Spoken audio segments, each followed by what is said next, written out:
Hi, I'm Nader Sahuni. And I'm Nancy Vitaco.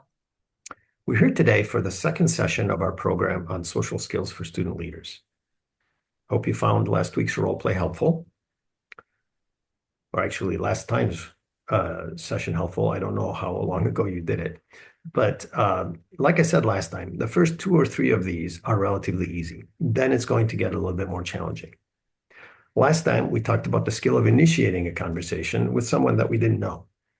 Today, we're going to take it to the next phase and see if we can transition that initial conversation into the beginning of a friendship. This time, then, after we've had a few conversations with this potential friend, we see them around, we talk to them, we're going to take it one step further and invite them to do something. In this case, we're going to invite them to study together. It could be going out for coffee or joining you for lunch or whatever, right? Now, one thing I've noticed in my reading on this is that most people are told to make friends by doing things where they meet new people, like taking an art class or a workout class or something like that. But in reality, I read in some of the research that meeting new people is the easy part. It's this next step of invitation to hang out, to go to a movie or to a coffee. That's where many people struggle.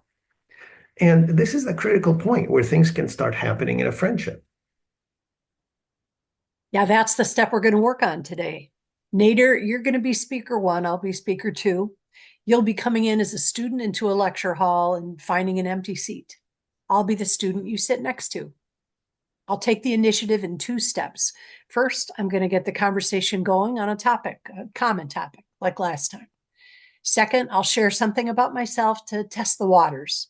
If you seem to be responding well, I'm going to invite you to hang out. Hi, is anyone sitting there? No, feel free. Thanks. You look familiar. Are you in Chem 201, Tuesdays at 11? Yeah, I usually sit toward the back to avoid getting called on. I thought I'd seen you there. I'm pretty much always rolling in at the last minute and grab a seat in the back too. That last midterm really kicked my butt. Yeah, same. Chemistry was already killing me before that exam. I really have to pull it together now. Right. I'm supposed to be pre-med, and after this last exam, I'm gonna have to really work hard to get a B to save my grade. Hey, I'm going to be cramming tomorrow. Feel free to stop by. I'll be in the library, second floor stacks in the study room. Maybe we can help each other pass this class. Sure, I'm pre-med too. A lot of pressure. I get that.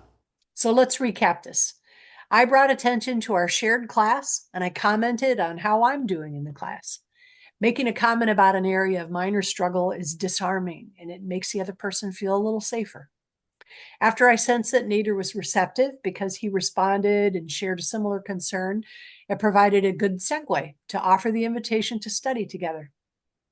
If the other person doesn't respond or share something, that's a clue they're not ready or not interested in making friends, and it's too soon for an invitation of any kind.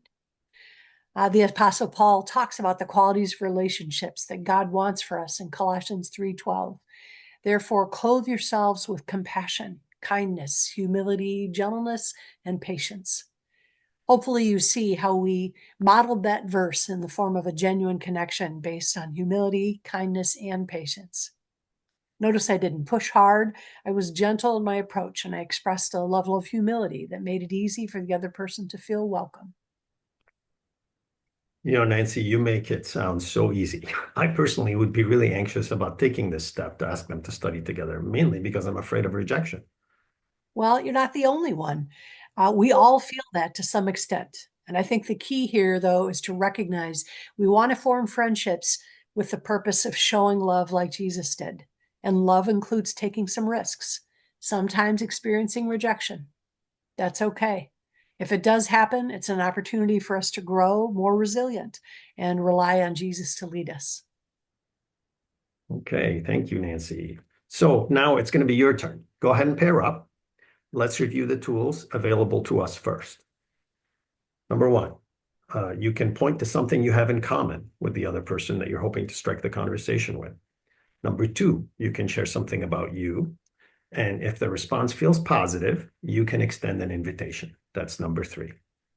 So try this role play. Speaker one is sitting down. Speaker two comes and asks to sit next to them. Speaker one is to initiate the conversation and take it to the next level of inviting this person to study with them. After you do it once, stop and share how it felt to be on either end of the conversation.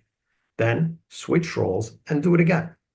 Now remember, use your own words and do it the way you feel most comfortable. You can use as many or as few of these tools as is helpful to you.